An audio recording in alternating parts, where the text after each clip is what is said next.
This is a Hot Pie Original.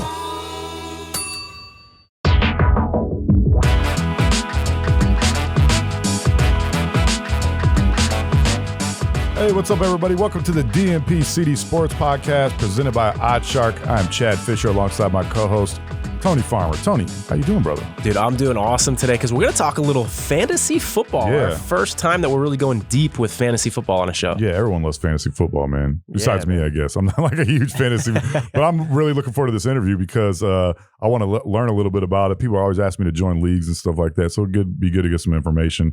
Yeah, we got one of the best in the business on the show today. Yeah, so. Dave Richard from CBS Sports. Awesome guy.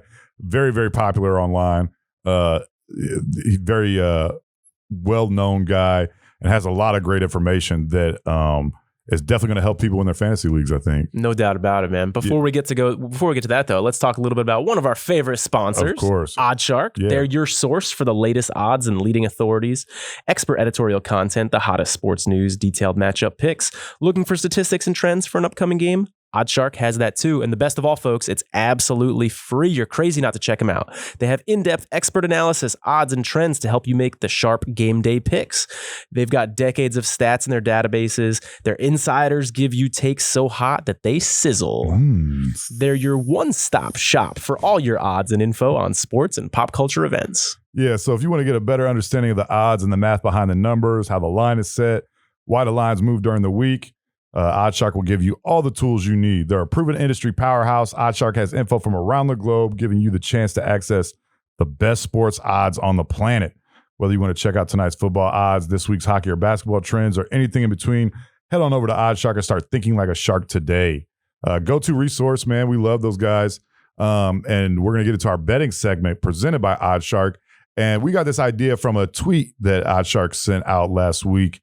And they had a good line on 2022 NFL MVP long shots. And I thought that was very interesting because there is a lot of long shots, a lot of interesting long shots I think you can get in on. Yeah. And so I just want to go through a couple of them. They got Jameis Winston at plus 5,000, Sam Darnold at the same number, Ben Roethlisberger at plus 6,600. Justin Fields at plus 6,600, which is interesting for a rookie to have the same number as Ben Roethlisberger, who had a good season last year up until about week 12. Sure. Was really setting the league on fire there for a little bit. Kirk Cousins. I would stay away from that dude. That's just me personally. He's at 6,600 as well. Taysom Hill, Trevor Lawrence, Trey Lance, all at 6,600. Daniel Jones, Big Mac Jones up at 8,000. Wow. Zach Wilson, 800, and Andy Dalton, 15,000. Wow. That's 150 to 1. You gotta have some balls to put some money on Andy Dalton. For sure, man. And a little bit later on, we're gonna have, like we said, we're gonna have Dave Richard on the show, and I want to ask him his thoughts on the Taysom Hill and Jameis Winston breakdown, because that's interesting to have two guys from the same team on this list, both playing quarterbacks. That doesn't happen very often. And Jameis Winston, can throw touchdowns. He's got an arm, but his accuracy has been an issue, and that's not usually something that you can fix as an NFL quarterback. You either are or you aren't. It's not something that you can get better at, really. So it'll be interesting, but because he does have a lot of potential. If he does have a breakout year, then if he wins the MVP, then obviously Sean Payton is going to be coach of the year. So that's something else you might want to look at. But who knows, man? Jameis, I like the guy. I hope he puts it together, but we'll see. If Taysom Hill is announced the starter, which I don't think he will be, but if he is announced the starter, I kind of like him at 66 to 1, just because he can do so much. And the MVP voters seem to like those guys who are running quarterbacks who can get you, 8 or 9 rushing touchdowns on top of a prolific throwing season. And so it's a big if he's announced starter. I think that's the guy that I go with there. And I also like, this is a little bit of a homer pick because I'm a 49er guy, but I like Trey Lance at 66 to 1 too. I think that, again, if he's announced starter, big if. I wouldn't do it if he's not. But if he's announced a starter, really for the same reason I just mentioned for Taysom Hill, because he's a dual threat guy and you're in that Kyle Shanahan offense, which you're going to get a lot of opportunities to shine. I like him a lot there too. Yeah, I would stay away. I'd stay away from Kirk Cousins, but one that I like, even though I'm a Browns fan, is Ben Roethlisberger. He's going to have a chip on his shoulder coming in this year. You could foresee him actually having like a really good year. If he would have kept up the numbers he had put up for the first 11 weeks of the season last year, and they had stayed, only lost a game or two, maybe they were 14-2 or something like that, he might have been in talks for an MVP candidate, and I think he was for at least half the season last year. So I think that's like a decent pick. But yeah, I'm with you. I would say I would stay away from Big Mac Jones. I don't know how many Big Macs I'm sure Bill Belichick's trying to get him on a little diet, man, but I don't know.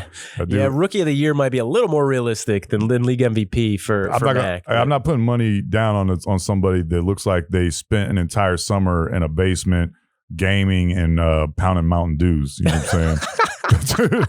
he looks like one of them dudes that have Kool-Aid on the side of his mouth and shit, and he come out to play. Like, dude, what are you doing? You fat little fucking hillbilly. Go in and wash your mouth. And they're trying to get Kool-Aid juice on their shoulders and shit. A never-ending supply of Mac Jones jokes. Oh, yeah. Dog. I love this is just the beginning. The season hasn't started yet. You know what I'm saying? Oh, wait. I got so much more for this dude. Oh, yeah. Big Mac Jones. Yeah. Good stuff. We're going to have him on someday, man. He's not going to. I know. He's never coming on this show. I guarantee you that. We reach out to his agent. He's going to be like, absolutely Hell not. No, I heard about that shit. Oh, the Kool-Aid mouth. Okay, motherfucker. Kool-Aid mouth this ass because he ain't coming on your show. I'll tell you that right now. But on a serious note, looking at these MVPs, I personally always like to stay away from the favorites, right? That's the tempting move to take a Pat Mahomes at 3-1 or at 4-1, but those guys can get hurt. If you go out for a long shot pick and you throw some pizza money on a 66-1 and they get hurt or they don't shine like you think they might, that doesn't hurt so much. But when you drop $300, $400, $500 on a favorite to win MVP and that doesn't come through because of an injury, otherwise that stings. And so I would definitely, in my opinion, avoid those and look at some of these long shots that OddsShark has provided. Yeah, I like that Taysom Hill, like you said. I think that's a decent pick as well, man. Worth checking out. I mean, obviously the quarterbacks are where you're going to start. It's typically a quarterback, so you got to start there. And those are some of our favorites. So thanks for checking out our betting segment. And now we can move on to Dave Richard, which we're really excited about. Yep. Our next guest is a senior fantasy writer for CBSSports.com with a focus, of course, on NFL football. He was the first ever fantasy writer for NFL.com before transitioning to CBS Sports in 2006. His tireless analysis of film and numbers has been helping people draft, set their lineups, and dominate their fantasy leagues for 2 decades. Welcome to the show, Dave Richard. Dave, how are you, man? Do you know how much money I've had to spend to make everything that you just said true? How many bribes I've had to give? And, how many steak dinners I've had to buy for fancy executives? No, I'm just kidding. I didn't do that. But slip them a couple hundreds, I'm a man. lucky guy, man. I work hard every day to try and keep this gig. So hey, man, you're doing good at it, brother. Glad to be on with you guys, and thank you. It takes a lot of hard work. A lot of people are like, oh man, fantasy football writer sounds like the dream job. All you got to do is just, watch a lot of football and say whatever you want. Well, you got to be able to back up everything that you say. Yeah. And there's a bunch of different ways you can back up your analysis when it comes to sports. And when it comes to fantasy, usually the best way to do it is with numbers, data, things really, people really like those types of things. But I like to watch film. And I really like to watch the players play and get an idea of like what the coaches might be trying to do with them. Sometimes it works, sometimes it doesn't.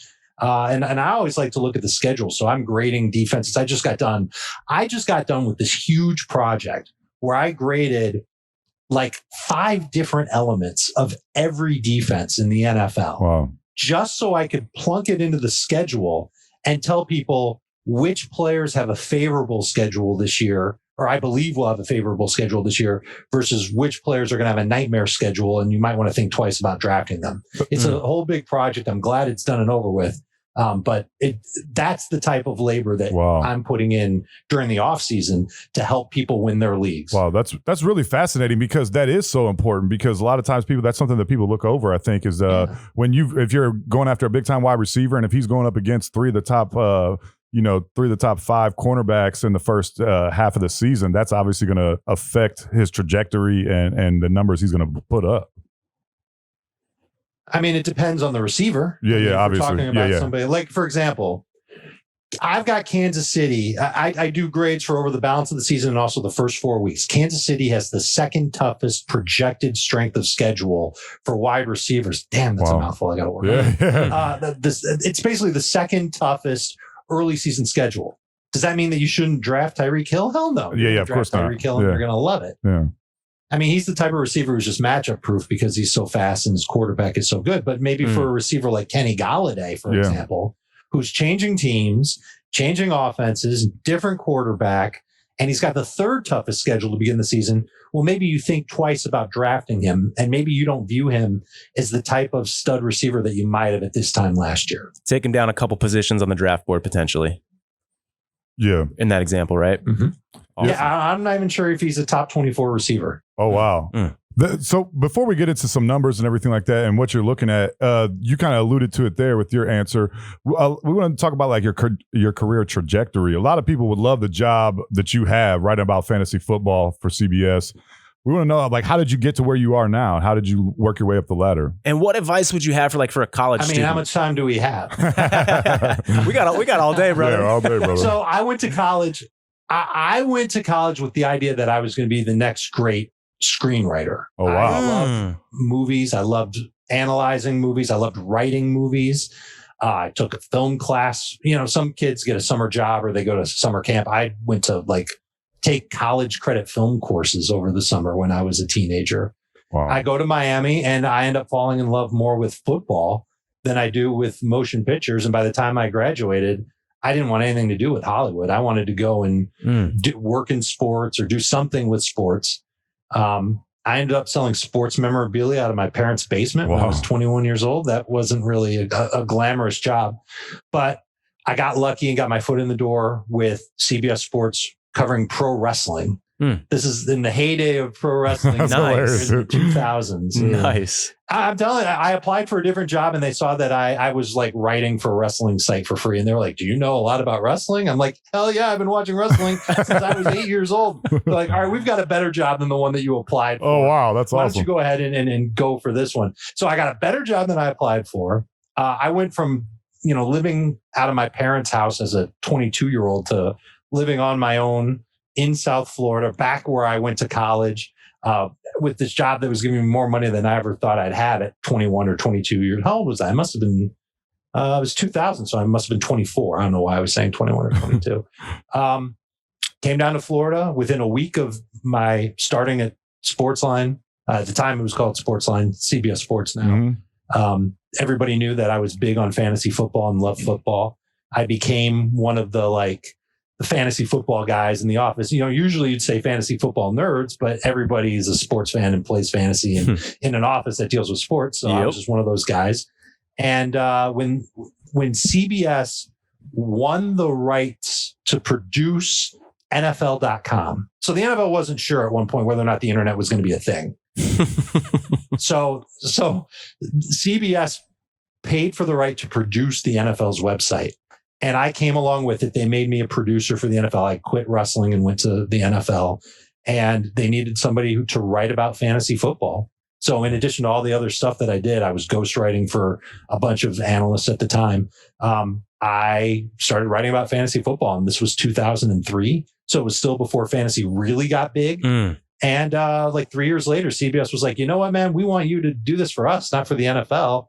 So come over to our site and do it. And I've been doing this job in some form or fashion. It's grown exponentially since 2005. Wow. That's awesome. So 16 years. You're one of the OGs. The NFL, something like that. One of the OGs over here. It's been a lot of fun, but it's hard work, man. It's tough to stay on top of things. And, I feel great when I get a pick right, and I feel terrible when I get a pick wrong. And you'd think I'd win every single one of my leagues, but I don't. And make playoffs in a lot of leagues, but I don't win them all. And it's fun, but it's hard work, man. Every job is hard work. Yeah. One of the questions I've always wanted to ask you is, you're very generous with allowing people to email you and hit you up on Twitter with picks and stuff like that. What kind of a volume are we talking about? Say a given week during the NFL season, how many people are you responding to in one way or another? Would you figure? I would say if we include going on the radio and doing podcasts, it's probably in the neighborhood of 300 people individually. Wow. If we throw out that stuff, if we don't bother with radio and podcasts, are we talking strictly about just Twitter? On Sundays, I get to a lot of people on Twitter. Usually I can get to maybe 150 just right there on Twitter. People email me out of the blue. Occasionally people will call me out of the blue. That's always a little sketchy. Oh, yeah. But How'd you get my number, I try bro? to get to as many people as I possibly can. I don't know if I want to give my number out. I thought about it before. Yeah. Just as like a dare to like just drop my cell phone number on Twitter and see how many people start calling me up. But what I have done in the past, so this is a funny story. We used to have a Saturday night radio show. So I would just, I would try and get people to call into our radio show on Saturday night to ask their fantasy football questions. And one night I just tweeted the phone number, and that's it. So I got like 2 or 3 DMs from people in the industry. They're like, "Hey man, are you sure you meant to send that phone number out to everybody?" I'm like, "Oh yeah, of course I did. I'm trying to get people to call and listen in and be a part of the show." And it worked. We get a full bank of phone calls every time we're on the radio. So it was just a way to get more people who may have said, "Oh man, there's a mistake and there's a phone number, and what the hell? I'm not doing anything. I'll call this number that Dave just tweeted. And maybe Dave will be there." And I was there, and I helped people out. But I'm down with that, man. I want to help people compete in their leagues. I know I can help them compete in their leagues. I don't know if I can always guarantee that they will win their leagues. I have no control over what happens between the sidelines every single game. But I'd like to think that I've got a beat on what's going on and trying to help people out as best as I can. I put in the work for it, and that's how I can sleep well at night. If I wasn't working hard and I was ruining people's fantasy teams, then I'd be a fake and it would suck. And I probably wouldn't have this job after 16 years, but I put in the time and really happy to help people out. That's what it's all about for me. Yeah. So there's a limit to your kindness. So you want people popping out of your bushes and stuff like that, like scratching their neck, like, "Hey man, I need some more fantasy info." "Hey man, just give me some more fantasy info. I just need a little bit more, please." I've had people knock on my front door. Jesus. They live in my neighborhood. Oh "Hey, my you're the CBS fantasy guy. We're neighbors. Yeah. Can you help me out with something?" Check out this draft I got. The craziest story of all. I've been spotted at Disney World. I've been spotted at airports, and and I'm not like, I'm too busy for you. I got to keep going. I'm always there. But you got stuff to do, man. Hang out as much as I can. And look, I've been on the other end of that, where I see somebody, who said, "Oh my God, David Hasselhoff, you're here in the airport. Can I, sign my shoe?" But the craziest story is, I'm at work one day. I can't remember how many years ago it was, but I want to say it's like 4 or 5 years ago. And I've got the worst stomach pain, and it starts going up into my chest, and I'm thinking I'm having a heart attack. And man. So I hop in my car. I plan on driving home and making an appointment with my doctor. It's gotten so bad that I can barely drive. I go right to the emergency room. They book me in the emergency room. They put me right into one of those gowns that ties up in the back. They start running tests on me. Doctors and nurses running in and out. I've got stuff all over me. Things they're doing an EKG, whatever. Finally, there's like a moment of silence, and a male nurse comes in, closes the blinds behind him, turns around to me and says, "Dave Richard, I'm such a huge fan. I listen to every single podcast." And I look at him and I go, "Get the F out of here."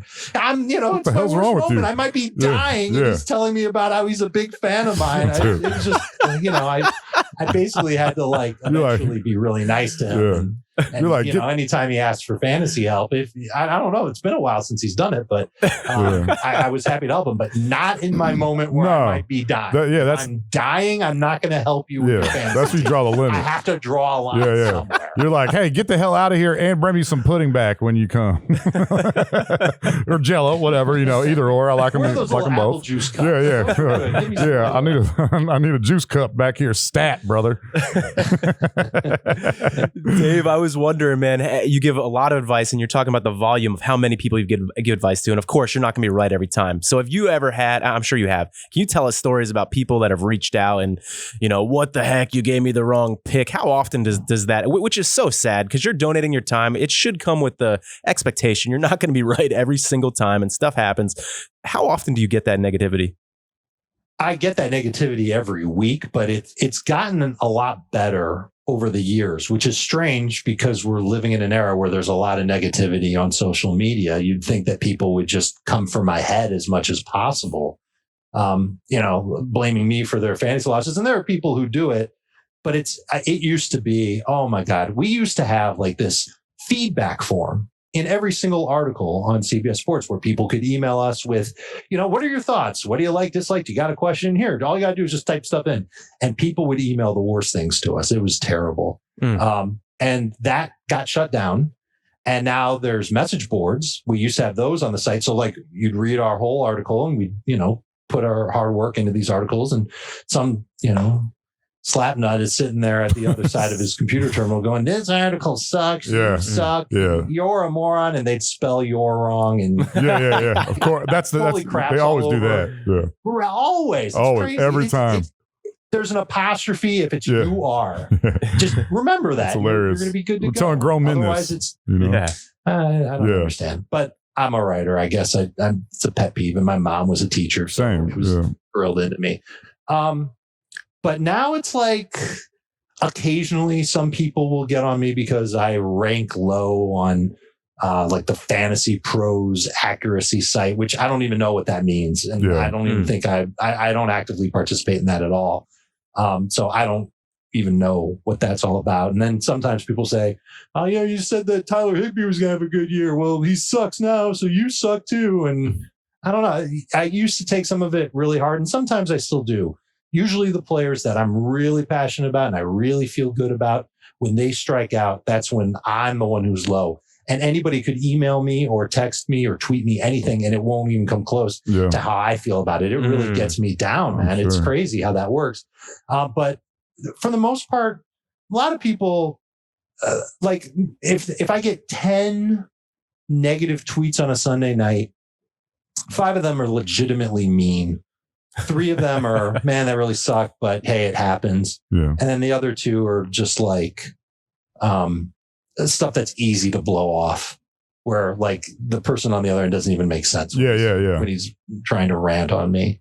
I do know that my colleague Jamie Eisenberg gets it a lot worse. Every week he has a start of the week, and when that pick is wrong, he gets a lot of flack for it. So, but he's a confident guy. He knows that he's going to be able to do good the very next week. And, we have no control over it. You're making projections. And by the way, if we were to actually go out and say, hey, don't start Julio Jones this week, he's going to have 3 catches for 40 yards. Would you even listen? No, you wouldn't listen. I can answer that for you. Right. There's just some players that they're going to have a bad game. It happens. That's just the way it is. And then there's other players that you would never even consider starting. No one wants to start Quintez Cephas from the Detroit Lions. You dug deep for that one. And he has a big game. Right. So my focus is always, I'm trying to come out on a side with players who are not obvious every week. Okay. Like Robbie Anderson was one of those guys. Every week you didn't know what to do with Robbie Anderson. And now in retrospect, the answer is you should have started him every week because he was pretty good most weeks. And now people are wondering, what do you do with Robbie Anderson? But I like to focus on those non-obvious guys. If I tell you to start Christian McCaffrey, you're going to laugh at me. And if I tell you to start some, moron that no one's ever heard of, you're going to say, why would I start this moron that I've never heard of? So, catch 22. So when I'm in with those non-obvious guys, I like to come out bold. I like to have a rationalized take on them. And if I'm wrong and I hear about it, it's okay. Usually it doesn't affect me, but there's not as much as there used to be, which is a good thing. Dave, do you find, you mentioned being in the leagues earlier, being in your own fantasy leagues, do you find that you're kind of at a little bit of a disadvantage because your opponents, they're inside your head because what you're saying is public? So like if you're trying to trade for someone, they already know how much you like them. Does that put you at a little bit of a disadvantage? And do people ever use that against you? Oh, all the time, especially on draft day. And one of the rules that we kind of have with CBS is you have to be honest all the time. Anytime you get information, you've got to put it on the site in some form or fashion. Anytime you've got a feeling about a guy, you can't hide it. Every year I try and come up with a player who you can take with a late pick who's going to play better than that pick is. And last year was Jonnu Smith. And I didn't want to tell anybody about it. I wanted to keep Jonnu Smith for myself so that I would be the only one that would draft him in all my leagues. But I can't do that. I've got to, spill my guts every time there's a microphone on. And I really touted him and said he's going to be good. And he ended up being pretty good. And it's one of those things where people, they know who I like. And this is in my personal draft. I'm in a keeper league with college buddies that we've been doing since the late 90s. And first of all, they can't believe that the job that I have is the job that I have. Yeah. And then they use my rankings against me. So I never get half the guys I really even like. But yeah, I still get by. I like a lot of players. I don't have to just sit on 8 players who I like or whatever. I'm always okay if they take a player that I really like, but it happens every year where Dave likes Jonnu Smith or Dave likes Darren Waller. We better get him before Dave takes him in round 9. Sometimes they take him like 3 rounds earlier than I take him, and I just start laughing at him like, you knucklehead. I was not going to take Jonnu Smith in round 5. He's all yours. Enjoy him. You know? So sometimes it works to my advantage that way, where people get too excited about a guy. Now, the other thing I'll tell you is that I also know how my colleagues are thinking. So this is a great little story. Everybody at CBS, we're all in the same dynasty league together. And Jamie, like as soon as Michael Carter was picked by the Jets, Jamie Eisenberg was a big fan of Michael Carter. And in our rookie only draft, I knew that I wanted to draft a good running back with my first round pick. I had won the league, humble brag, and traded up in the draft to get in front of Jamie to draft Michael Carter right in front of him. And just like the best thing that could ever happen when you take a player is for someone to say, oh, sniped. And Jamie didn't say that he was sniped, but he did say, well, my pick at 11 is up for grabs. If anybody wants to make a trade, let me know. So I knew that I took the guy that he wanted. And I was happy because that's the guy I wanted too. I made the move to go up and get him. And I think Jamie took Terrace Marshall instead, which was a really good pick. Yeah. But it is just funny how that works out. So I also do the same thing with Jamie Eisenberg and Heath Cummings and Adam Azer and Chris Towers and everybody at CBS. I know who they like. And if there's a player that I also like, I will jump in front of them to get them. If I know that I'm not going to have a chance at them once I pick after them. You get what I'm saying. Yeah, absolutely. Yeah. I'm excited to ask you a little bit later who those players are that you're excited about for the upcoming season. But right now I'm interested, who are those people that let's get another humble brag in there. Who are those people that you're proud of over the years that you kind of feel like you were a little bit ahead of the game on in predicting their breakouts? I'm proud of Jonnu Smith last year. I'm proud of Darren Waller the year before that. That's a great story where I actually noticed him blocking in a preseason game. Remember preseason games? Remember how we used to hate them, and then we had a year without them, and now we can't wait. Please come back. Please come back. Yeah, we're gonna hate them again after the 3rd week of preseason games, but for now, we can't wait to have them back. Please come back. But like, I remember hearing about Waller, and I had a friend who was on the Raiders, and he told me, yeah, this guy's gonna be pretty good. And then I see him blocking in a game, and I go, well, if he's blocking Terrell Suggs in a preseason game and he's playing with the starters, then he's probably got a really good chance of being a full-time player for the then Oakland Raiders. And he was great. He really helped people out in their fantasy leagues. But my favorite one, you got to go all the way back to, I think it was 2012 or 2013. Alfred Morris was a 6th round pick of the Washington team. Yeah. And everybody was kind of swinging from Roy Halou. They thought that Roy Halou was going to be the best running back in Washington. And through a friend of Mike Shanahan, I figured out that Alfred Morris was the best running back for that offense. And I went to the friend and I said, hey, can you find out if this is true? And within minutes, the friend wrote me back saying, just talk to Mike. Alf's going to be their guy. You tell anybody and you're dead meat. And especially don't tell Alfred, because Alfred doesn't even know that. Oh, wow. So I was slowly and carefully on social media, and Twitter wasn't as huge back then as it is now, saying, hey, there's this guy on Washington named Alfred Morris. He looks like he's a good fit for this offense. Take him with your last pick. And in the meantime, it's like money in the bank, because I know that this guy's going to end up being, big time player for Washington. And sure enough, like week 1 comes around and we're recommending Alfred Morris all over the place. And get this guy in your lineup. Forget about even just drafting him or finding him off the waiver wire, put him right in your lineup. And he had a great game. I think it was against New Orleans, and he went on to have a pretty good career in Washington. Yeah. And that was a good one. So sometimes, and that was a combination of watching the players play, but also knowing people who could tell you. And the same thing happened with Waller. With Jonnu, I didn't have anybody from Tennessee tell me specifically that Jonnu was going to have a good year, but people close to the team told me. And that was good enough for me, on top of what my own study said, which is this is a good athletic player on a team that needs athletes to catch the football. Mm-hmm. So I don't know who quite that guy is going to be this year, but the preseason being back will help me figure it out. Yeah, that year, Alfred Morris ran for over 1,600 yards. So you definitely got the Not bad. Yeah, 13 touchdowns, I believe. And listen, there've been other players who I've touted who have absolutely stunk. Like there's one guy on Twitter who, whenever I tweet, he tweets back #Tajay for Tajay Sharp, because I thought that Tajay Sharp was going to be a good player as a rookie and a late round pick, and he stunk. But there have been others like Kenny Galladay. Kenny Galladay had 2 touchdowns in his first NFL game. And I had talked up Kenny all summer long. And then he got hurt during his rookie year and he never was quite as good.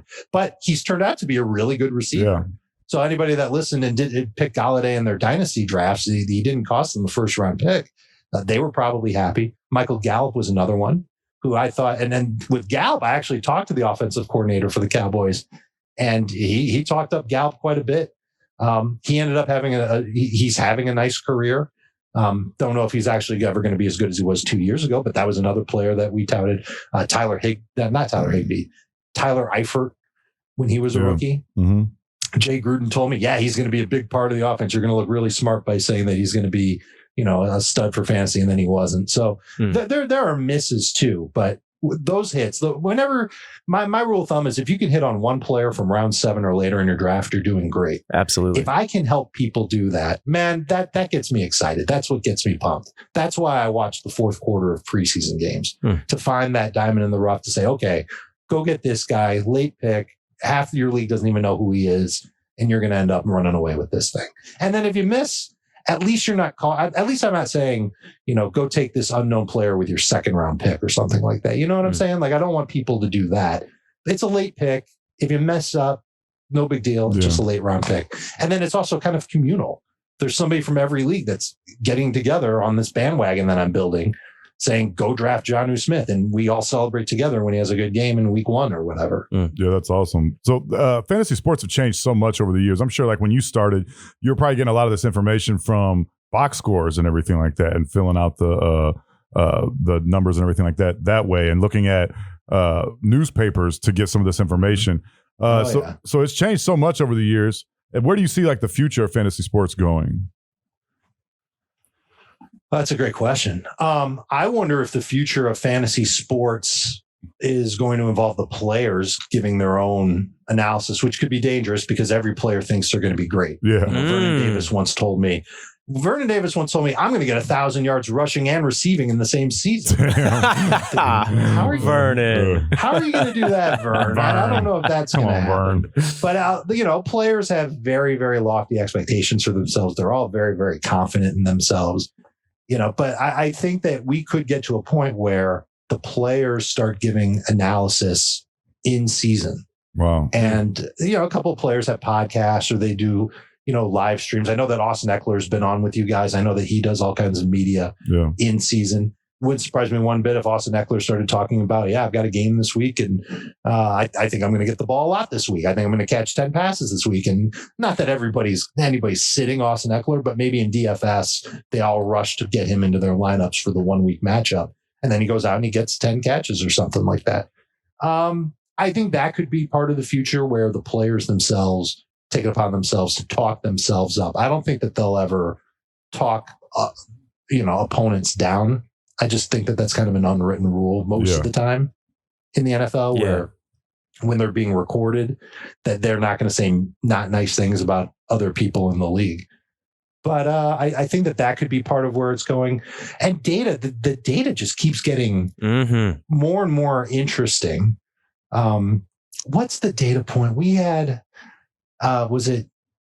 I can't remember exactly what it was, but we've got an analyst on our sister site Sportsline named Jacob Gibbs, who came up with this awesome, or at least different stat. I can't remember what it is. I can't believe I'm blanking on it right now. All good.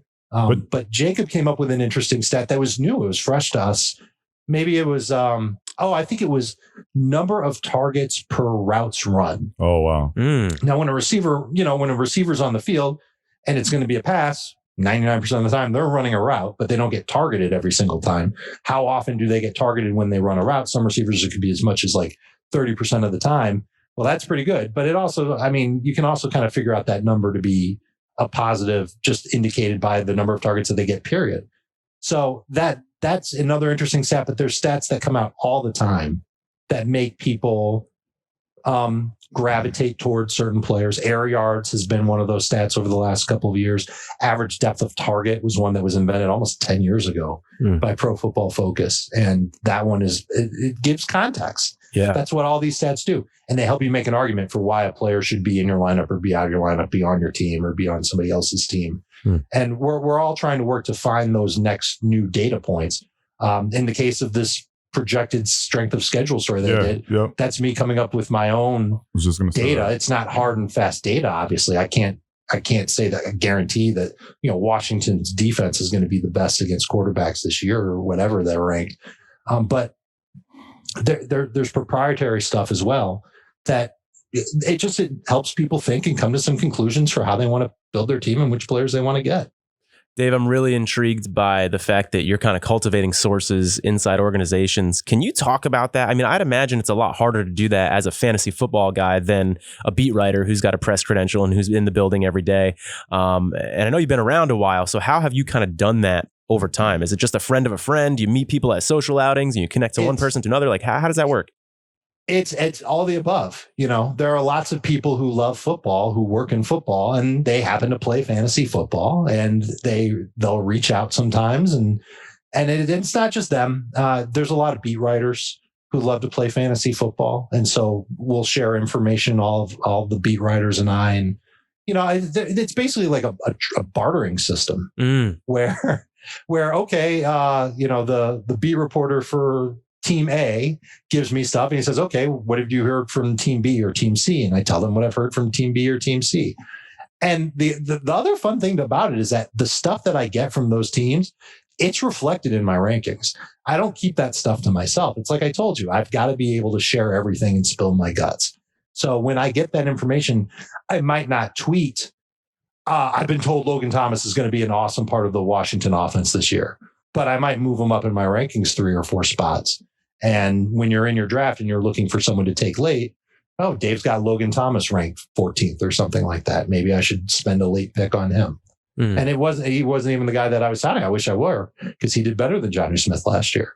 But it's combination of making contacts any way I can, using the contacts that I have, friends of friends for sure. Lots of former players who play fantasy football or they've been involved in stuff that we've done at CBS that like to help out.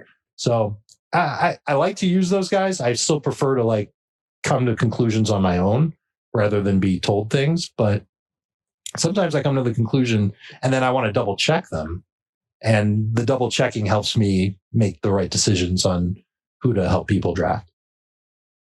Hey, Tony, let's take a second to tell everybody about one of our favorite sponsors on the show. Let's do it, man. 1740 Beard Balm. You can check them out at 1740beardbalm.com. Here's an example of one of their products. One of many of their products. They've also got some chapstick. They've got some beard soap.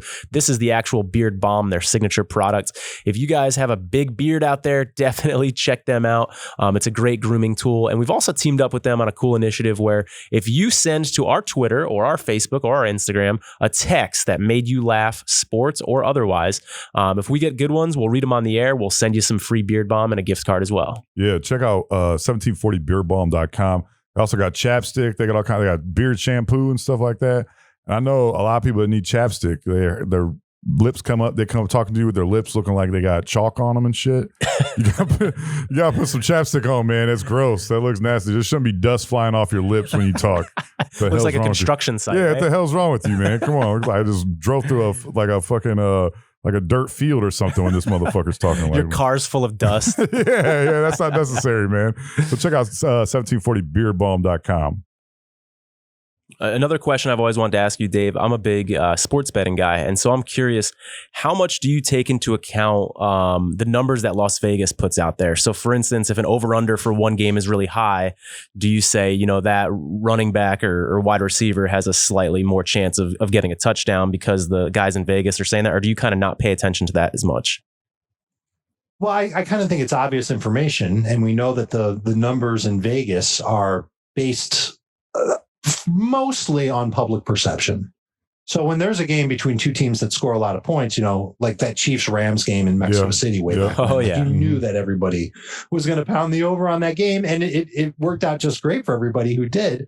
But I think it's obvious. I think maybe you can cross-check those numbers, and occasionally there's a game between the Jaguars and the Vikings, and oh crap, that over/under is 48. Why?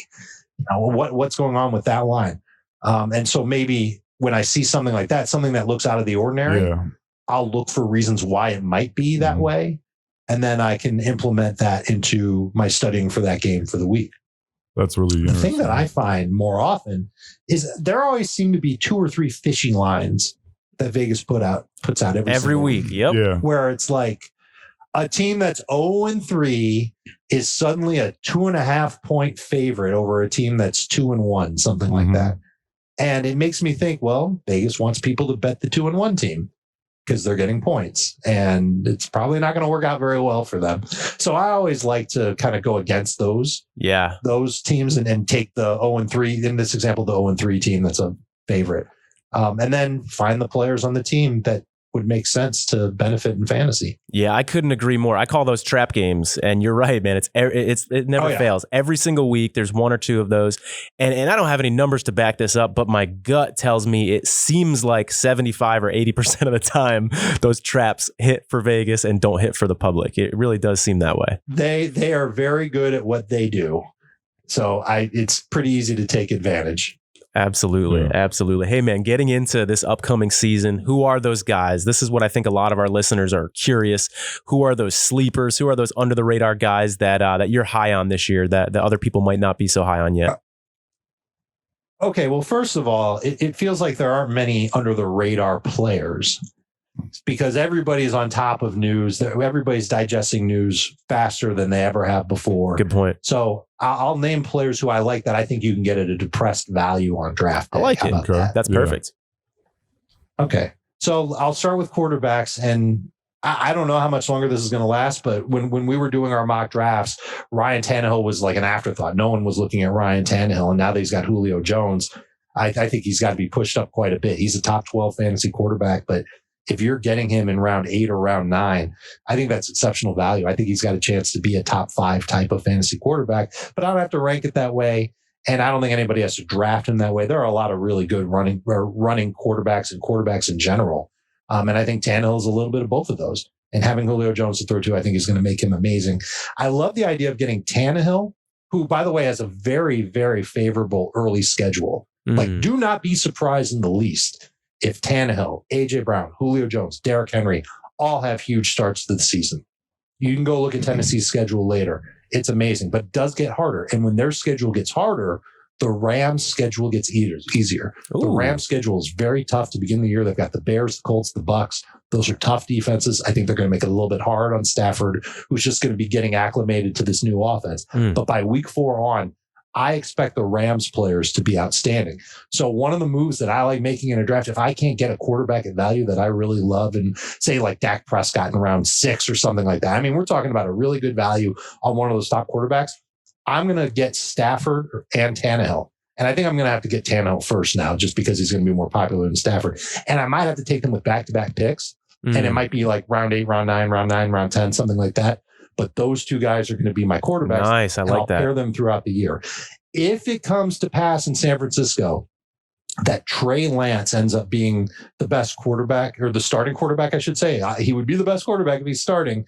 He's got a chance to have outstanding numbers. He's an outrageous runner. He's got a big, strong arm. Accuracy and mechanics and footwork, like those are things that he needs to work on, but maybe he can get that in good enough shape to be the starter in San Francisco. But he would be excellent for fantasy if he's their starting quarterback to begin the season. Same thing with Justin Fields. I would not hesitate to take them on draft day, and potentially even over Trevor Lawrence, who everybody's going to be excited about Lawrence. Someone's going to take Lawrence in every draft, and I think he'll be good. But if we know for sure that Trey Lance, especially Trey Lance, if he's the starter in San Francisco, I think he's got more upside to have a better rookie year than Trevor Lawrence. If we talk about running backs, Michael Carter, one of those guys. I know I already told you that I swiped him in front of Jamie in our dynasty draft, but I like him in seasonal drafts too. The Jets are going to use multiple running backs. He's their best one. He's good catching passes out of the backfield. He's okay running between the tackles. He's probably an absolute nightmare as a pass blocker, so he's not going to play every single snap. Yeah. But he could get a lot of work in this offense. And Zach Wilson is a move type of quarterback. So any of his teammates that can move along with him and get open in short distances, they're going to get the ball. And so I think that Carter's got a chance to do a lot of that. So he's one of my favorite running backs that I can draft a little bit later on and start, begin the season with. He's probably going to begin the season on my bench. Not necessarily a starter for my team, but someone who I'd like to hang on to and see what happens. A couple of veterans that I think could get off to a good start this year. James Conner is one of them in Arizona. Nice. I think Raheem Mostert in San Francisco, another 49er here. I think both of those guys, while they're healthy, they're useful for fantasy. Conner profiles as a guy that can get a lot of touchdowns in Arizona. Might be a little too touchdown dependent to be a regular starter. But I like Edmonds better, for example. But I think Edmonds might max out at 4 or 5 touchdowns this year, whereas Conner could get 7 or 8 if he were to stay healthy. And the schedule isn't bad. I don't think it's that bad for them to begin there. They've got Indianapolis in week 1. I think that could be a little tough. But I do like Mostert to begin the year. The 49ers schedule gets better as the year goes on. And as long as he's healthy, he's someone that I feel good about. And just one more running back, A.J. Dillon in Green Bay. Loved his style. Yeah. We know that the Packers lost Jamal Williams in free agency, so he's now the number 2 running back behind Aaron Jones. We've seen Aaron Jones miss games before. And this is a team that, especially if Aaron Rodgers isn't there, they're going to try running the ball a lot. And so they need 2 guys for that. And Dillon is an absolute beast. He could end up scoring like Conner, 7 or 8 touchdowns this year. So someone that you can draft late and just put on your bench.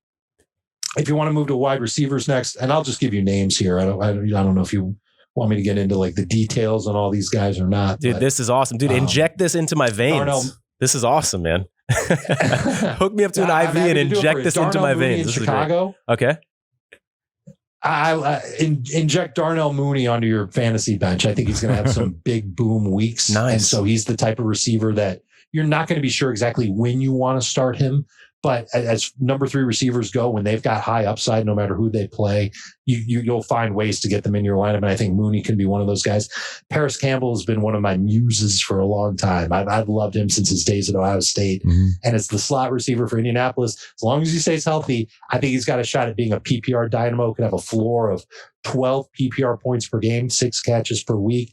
Get those easy throws from Carson Wentz and make plays after the catch. He can do a lot of that. Nice. Russell Gage is now obviously somebody that's going to be interesting in PPR format since he's effectively the number 2 receiver for Atlanta, but he's basically going to be their 3rd guy, their slot guy, because Kyle Pitts is going to be their number 2. Gabriel Davis has been a real popular sleeper. He's the only big receiver in Buffalo. You know, the Bills have Diggs and Beasley and Emmanuel Sanders, and those guys are really good, but none of them have size to go with it. And then I talked about Terrace Marshall earlier. Same thing for him in Carolina as Davis in Buffalo. DJ Moore is a thick receiver, but he's not tall. Robbie Anderson's a tall receiver, but he's kind of thin. And Terrace Marshall is more like a power forward. He's a big guy. He's got some good speed. Wouldn't be a surprise if he had a red zone target every single week in Carolina. And they upgraded at quarterback, believe it or not. Sam Darnold is an upgrade. Last name, and this is a big time sleeper. This is a late pick that people in your league haven't heard about. All right. Marquez Callaway with New Orleans. Wow. Now, my favorite sleeper tight end is also on the Saints, Adam Troutman. I don't mind getting both of these guys and hoping one of them pops off, but we know that Michael Thomas is going to be the star of that passing game. We don't know how great that passing game is going to be because Drew Brees isn't there anymore. We don't know which quarterback it'll be, but assuming that they actually do try throwing more with Taysom Hill if he gets the job, Callaway and Troutman, I think, have a good chance of being the second best target getter on New Orleans. And it's not to slight Traquan Smith, but Traquan Smith has had opportunities in the past and he seems to be good for like one game and then he's terrible the next. So I'm not really as excited about him as I am waiting till the very end of my draft to get somebody like Troutman or Callaway or both. You mentioned Taysom Hill. What the heck do you do with a guy like that if you draft before it's announced how they're going to split time or who the starter is? I mean, where do you place him? You place him late, so that way if he ends up not being the starter for New Orleans, then you cut him. Or if you're in a super flex league or a 2 quarterback league, you just either put him on the bench or you use him if you're in a pinch. But they've given him a lot of opportunities over the past couple of years, and it would seem a little Wouldn't it seem a little strange for them to not give him more of an opportunity and to instead go with Jameis Winston, who they haven't had as much time with? And even if they do go with Jameis, I can't help but think that Taysom Hill will probably play more than he did with Drew Brees, where he's going to take more work away from Winston than he did from Brees. It could be a mess, but I actually think that things could be more interesting for New Orleans offense as a whole if it's Hill. It wouldn't be as good for fantasy. I think everybody in fantasy is rooting for Taysom Hill to win the Powerball and retire so that Jameis Winston would be the quarterback. Yeah. But from the Saints' perspective, unless Jameis develops accuracy that he's never had before, I wouldn't be surprised if it's Taysom Hill as the starter there. And so I'm kind of at the point where I'd rather spend the pick on him than on Jameis. A late pick, I'm saying, in a super flex, we're talking round 8-ish. Yeah. When you start thinking about, I need a quarterback who's going to do something, and I can start 2 of them. Taysom will probably be my first one there instead of Jameis. Let's stick with Jameis for a second, because I know you're a guy that watches tape. You said if he can kind of develop accuracy that he hasn't had, he did look good in limited time last year, right? So is that more smoke and mirrors and just kind of, or do you think that was a sign of improvement? I don't think he improved. I don't think he was very good last year. When he came in the second half of the game that Drew Brees got hurt in, he was missing guys. He was not on target like an NFL quarterback should be. So I'm hesitant to trust Jameis Winston until I read about it from reports. I see it in preseason games, and maybe I hear about it from someone who I know in New Orleans, for example. And if that all comes to pass, where Jameis is good, he had LASIK surgery, he's accurate, he knows that this is his last chance, and he's on target, okay, then I'll probably buy back in. But at the same time, I know I would be so stunned if Jameis is the quarterback in New Orleans and he never has to leave the field because of Taysom Hill, like Drew Brees had to leave the field because of Taysom Hill. I just don't see that happening, and that kills the upside for Jameis. What happens when they're inside the 5-yard line? Is it going to be Jameis with a chance to throw a touchdown pass, or is it going to be Taysom Hill in there who runs it in and takes away fantasy points from everybody? And everybody curses at their screen saying, "Where's my Alvin Kamara touchdown? This is BS." Yeah. I think Taysom Hill is going to be involved, and I think he could be involved in a big way. The only way it won't be is if Jameis Winston plays and throws like he never has before, where he's not turning the ball over. His accuracy is pinpoint. That's an important part of that offense. In accurate football is very important for Michael Thomas to go and have an 80% catch rate. That goes without saying. And if Jameis can't do that, I don't see him getting a lot of opportunities in that offense. Yeah, and unless your name is Josh Allen, it's not too often that we see guys actually improve their accuracy. Yeah, that's a tough thing to improve on. It's really true. Yeah. And that was so outstanding. I did not see it coming. And that's one of the things I think we would have seen if there were preseason games last year. Josh Allen would have played a little bit in the preseason, and we would have seen, okay, he's actually on target. He looks good. He's connecting with Stephon Diggs. That would have really upped his fantasy stock. But we didn't see that. There weren't any preseason games last year. Yeah. So kind of hidden away, and it worked to Buffalo's advantage. And then Buffalo just basically said, screw it. We're not going to run the ball this year. We're just going to let Josh Allen take the entire offense on his shoulders. Yeah, and he was great. And he had moments where he wasn't accurate, but he was way more accurate last year than he was in the prior seasons. And I think we're all expecting that to continue. His footwork got better. His delivery was better. And then having a receiver like Stephon Diggs. When we've seen quarterbacks break out, I did a study on this offseason as well. There are 3 things that help a quarterback break out and get to that next level statistically. One is either getting a new receiver or having a receiver step into a bigger role and playing well through it, usually because of the quarterback. But he got Stephon Diggs. That was a huge help. Seeing a lower pressure rate from his offensive line. His offensive line protected him better. And then accuracy on intermediate throws, passes between 10 and 20 yards.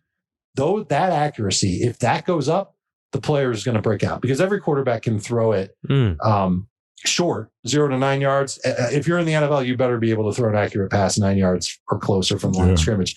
And when it comes to the deep ball, some quarterbacks can't do it, some can, but really that's something that it's tough to rely on. It's that intermediate passing that you really need to see step up. It's one of the reasons why I think Jalen Hurts, for example, has a real chance to step up. He wasn't the most accurate thrower last year either, but he's getting Devontae Smith, who's a great route runner. He's got good hands. He's got good height with him. He's got a good catch radius, and he can run those intermediate routes and be on the other end of those throws from Jalen Hurts. and that would help him break out. And that offensive line is healthier in Philadelphia. So all those points I just talked about, all in Jalen Hurts' favor, who's already a dual threat quarterback because of his rushing prowess. He could end up being a very good fantasy quarterback this season. And Dave, thanks for reminding me that Jameis Winston wasn't good last year, because they were winning games. So in my mind, he must have been playing well, but you had the detail there that he at quarterback was not necessarily playing well, even though they were winning games. So I appreciate that for sure. No problem. No problem. I'm just here to help. So we talked about some of the guys that you think are going to perform well this year. Can you give us 3 guys that you think might disappoint, that people might have a little higher on their board than you do? Oh, I'm not drafting Josh Jacobs unless it's like round 5. He's had the offseason from hell. He's seen his offensive line get reshaped. 3/5 of that offensive line has changed and maybe has gotten a lot worse from where it was last year. The Raiders used to have a really good offensive line, and now it's a big question mark. The Raiders brought in Kenyon Drake. They gave him a lot of money. They like his receiving ability. They've never given Jacobs a lot of catch attempts. He's averaged like 2.5 targets per game over his career. That's terrible. And Drake was better in goal-to-go carries than Jacobs was last year. And maybe some of that was a byproduct of playing next to Kyler Murray, who was a rushing threat himself. But he got the job done. He scored a lot of touchdowns from short yardage. And I'm wondering if the Raiders are looking for that. They're looking for a physical 1B type of running back and a back who can catch the ball out of the backfield. And those are all things that Jacobs maybe hasn't given enough of himself to in the coaching staff's eyes. And then their schedule is a nightmare on top of it all. They've got some really tough opponents. They begin the year with the Ravens and the Steelers in weeks 1 and 2. Oh, wow. Not good. Yeah. So Jacobs is not going to pay dividends for fantasy managers right away. There are people that are going to take him because he's a lead back on a good offense. Well, I don't know how good this offense is going to be, and I don't know how good this running back is going to be. So he's somebody who I'm kind of staying away from. I'm nervous about him. There tends to be a trend in fantasy where people go after the quarterback that was the breakout star the year prior. So like when Patrick Mahomes had his big year, people were drafting Mahomes in the first round. When Lamar Jackson had his breakout that same season, the very next year, and it was last year, people were taking Lamar Jackson very early. And now this past season, it was Aaron Rodgers that broke out. And I don't even know if he's going to play. So if he doesn't play this year, then obviously no one's going to draft him. But if he's still in Green Bay, I don't see how he keeps this up and how he keeps playing like a madman like he did last year.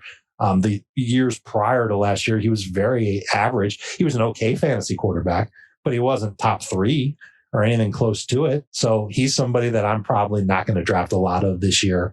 I'm not going to draft Odell Beckham. I think a lot of people are not going to draft Odell Beckham, but I mean, the guy hasn't been good since 2016. And so, and Baker Mayfield played better without him.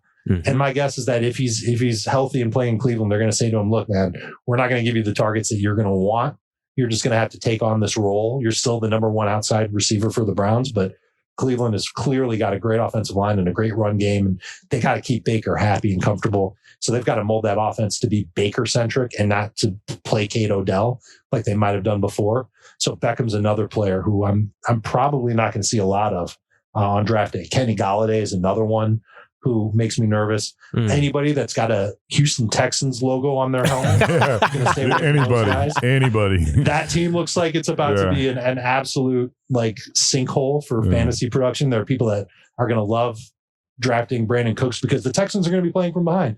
Well, who the hell's throwing him the football? And how good is he going to be there? I mean, he was always a 50-50 shot to be good for fantasy from week to week when he had great quarterbacks throwing him the football. Now it's going to be Tyrod Taylor or Davis Mills. He's going to be good 20% of the time. I'm not going to want to deal with making a decision on him.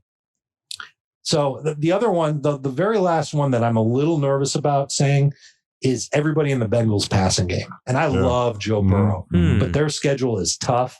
And I'm a little worried that Burrow might spread the ball around a little too much so that every week, maybe like I think Tyler Boyd might actually be the best receiver in PPR from the whole group just because he'll be consistent. He's got this slot role. He's really good at it. He's a veteran. He and Joe Burrow were connecting a lot last year. I think 6 of 10 games together. Boyd had at least 15 PPR points every single in 6 of 10, like I said.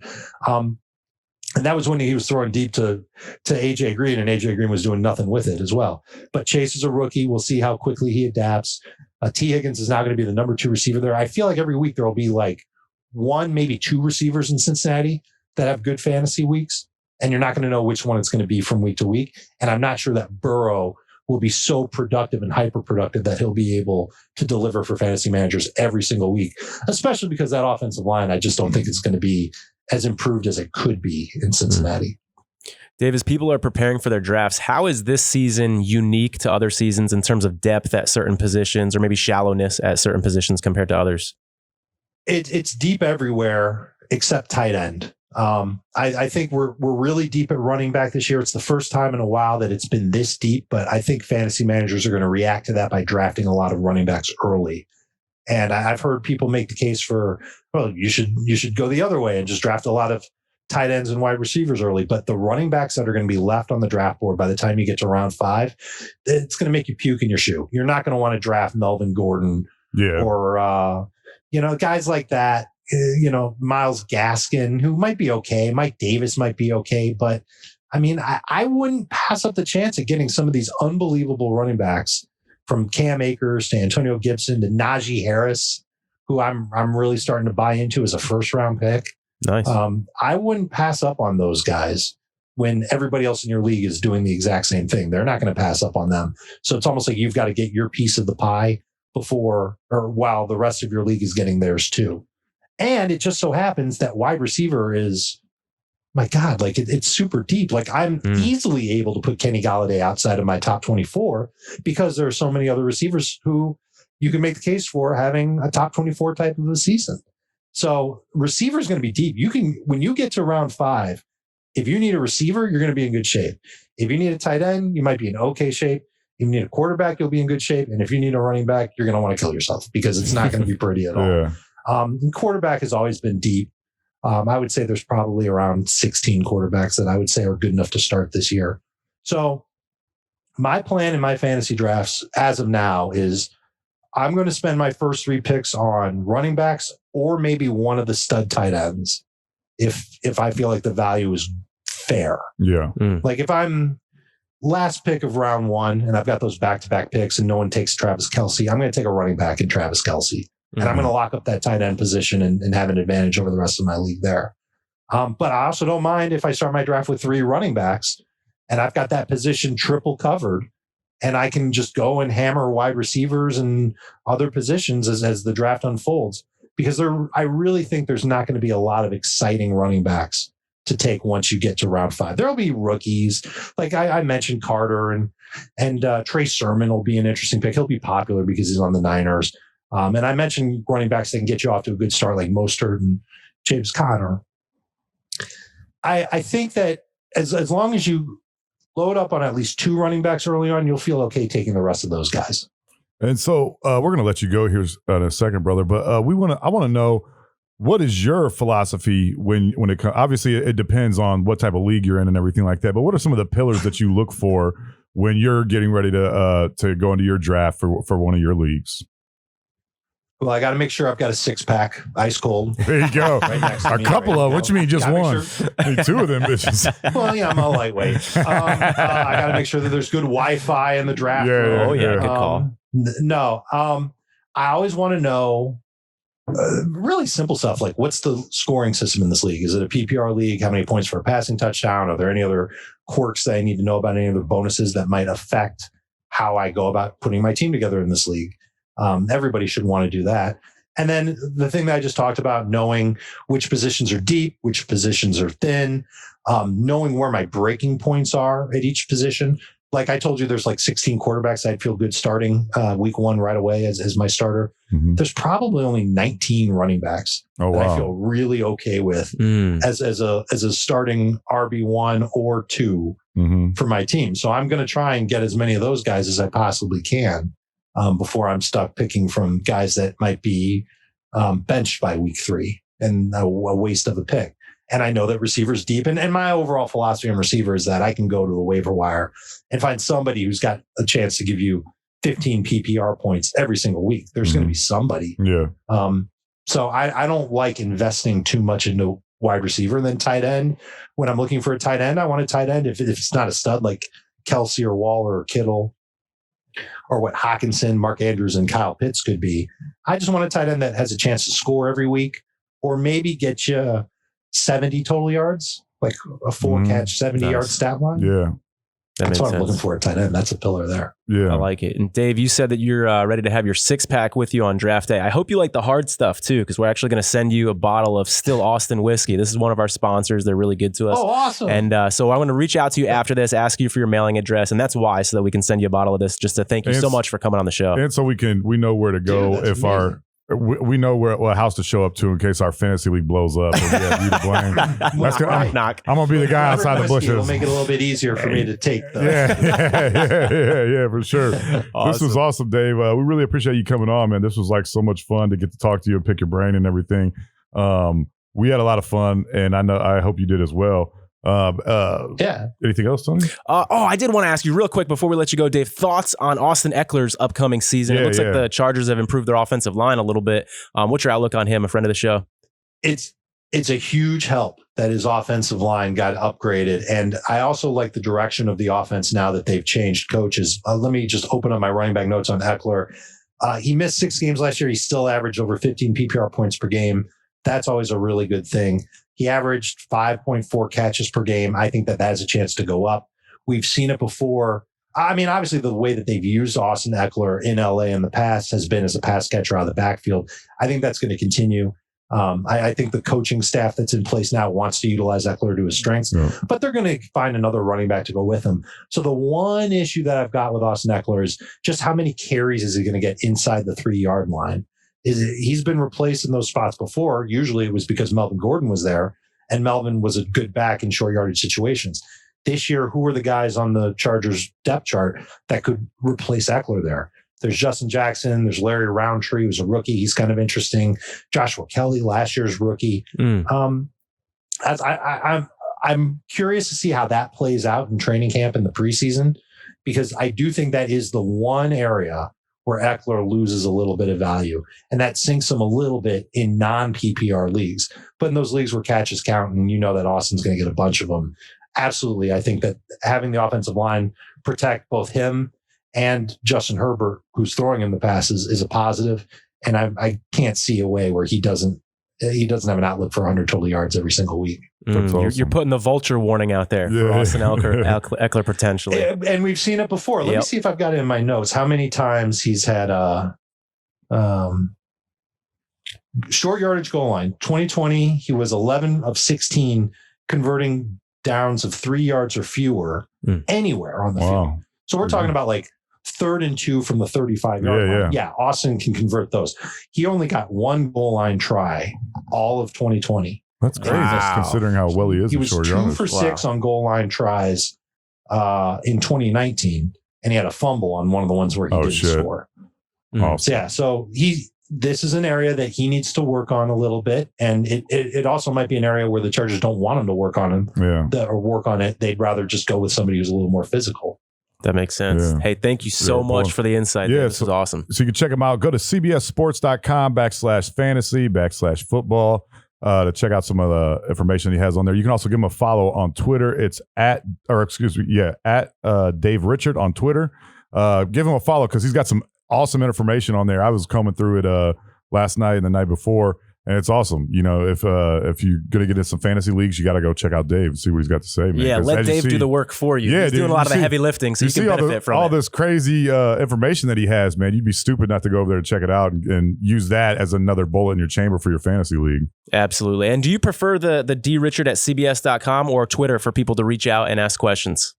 Twitter is better than email, but if people need to email me, drichard@cbs.com works. Awesome. Sounds good. Thanks, Dave. Thanks for coming on the DNP-CD Sports Podcast. We really appreciate it, brother. We'd love to pick your brain sometime later in the season when there's some games going on and everything like that. Sure. Count on it. We'll have fun. Awesome. Thanks, Dave. Really appreciate it, brother. You got it. That was an awesome interview with Dave Richard of CBS Sports. So much information in there, man. He gave us a lot of proprietary information that a lot of people probably aren't privy to yet. And there's no way you can't come away from this with a little bit more information about what to do with your fantasy league, who to pick. He told you about he slaves over this information constantly, man. He knows a lot of stuff. And so check him out. Check him out on Twitter. Get some insider information, man, so you can win your fantasy league this year. Talk a bunch of shit to your friends. You know? Yeah, man. That's one of the biggest takeaways for me is I didn't realize that he has those sources that he cultivates inside these organizations. And then he sprinkles that knowledge and information into his rankings and into his predictions and into his suggestions. That was really cool to hear him talk about that. Yeah, it really was, man. And talk about the running backs, how it's a light year for running backs. He said there's only 19 that he would really consider taking. That's interesting as hell to me too, because it is, you know, saying like you definitely got to think about that. I hope Nick Chubb's on that list. I'm sure he is. No doubt. Yep. Nick Chubb's up there. I think hopefully he'll have another good year this year. I think the Browns have done right with having Kareem Hunt, allowing him to spell Chubb from time to time. So it's going to be a great year, man. This is going to be a very interesting fantasy year because there's going to be some guys going to make some jumps. You know what I'm saying? You got Julio Jones, who's a very enigmatic player right now. A lot of people are talking about him. What kind of year is he going to have in Tennessee? A lot of quarterbacks in new places, too. Yeah. And I was surprised to hear him say that he was super high on Tannehill, too. That's a guy that I haven't normally been too high on. But yeah, it's different in fantasy, though. Because, you know what I mean? You can have your opinion on a quarterback in the NFL. It's like the Jameis Winston thing we talked about. It's like they were winning games, but was he really looking good? Yeah. Tannehill, you know, is he putting up the numbers? And he does that in fantasy really well, for sure. That was a great interview, man. So I encourage everyone to check out Dave on Twitter and on cbssports.com/fantasy/football. And let's tell everybody about OddsShark, Tony. Yeah, before we let you guys go, just wanted to remind you that OddsShark is your source for the latest odds from leading authorities, expert editorial content, and detailed matchup picks. So if you're looking for statistics and trends for an upcoming game, OddsShark has that too. And best of all, folks, it's absolutely free. They have in-depth expert analysis, stats, numbers, and trends to help you make the sharp game day picks. So whether you want to check out tonight's football odds, this week's hockey or basketball trends, or anything in between, head over to OddsShark. You can get some of those future lines as well. You can get some MVP stuff that we talked about as well. And you can head on over to OddsShark and start thinking like a shark today. Yeah, and that's ODDSSHARK.com. It's right here, man. Why am I even saying that? It's just there we go. Yeah, just go there. If you can read, motherfucker. You feel like a weatherman right now? Yeah. That's a lot harder than it looks, motherfucker. I'll tell you that right now. That's why I'm not trying it. Yeah. Check us out on all social media platforms. That's going to be on your screen right about now. Send us a follow. Give us a review on wherever you listen to this podcast. We greatly appreciate it. It helps the show out tremendously. Thumbs up on YouTube, all that. Tell your friends about it. I had a couple people hit me up this week that said they've been telling their buddies about it, and everyone loves the show. So we're doing really good, man. We're awesome. doing good on the charts as well. Awesome guest, looking good on the charts and everything. So we want to thank everyone for listening. Please tell your friends about the show. We'll be back next week with another awesome guest. And until then, we'll see you guys next week. For Tony, I'm Chad. Peace out. Thanks for listening. You can find more episodes and all other Hot Pie Media originals baked fresh daily at our home on the web at hotpiemedia.com, the Hot Pie Media YouTube channel, or wherever you listen to podcasts.